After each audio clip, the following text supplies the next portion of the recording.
I'm often asked, how do you make a conference call? My name is Kathy Papst-Offshore, Total Telephone Effectiveness. You can make a conference call, but it takes quite a bit of planning. Well, not a lot of planning. It's pretty easy to do. What has to happen is before you can make that call, you need to set up the phone number to make that call happen. You can go online, go to freeconferencecall.com. They will assign you a phone number and a PIN. What you then do is let the people know that are going to participate in the call, but it isn't just yourself, what that phone number and PIN is. Set the time that they're going to make the call. Everyone dials in.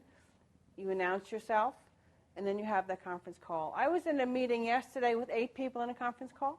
I've been in a conference situation with 100 people where it was a training and a teaching that we were doing. It's pretty easy to do, but you've got to set up those numbers ahead of time. You can use it for personal use, family, friends.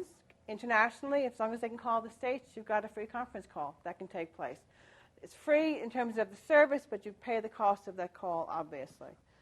So get your friends lined up, get your business colleagues lined up, and have a good time. Kathy Papst-Offshore, Total Telephone Effectiveness.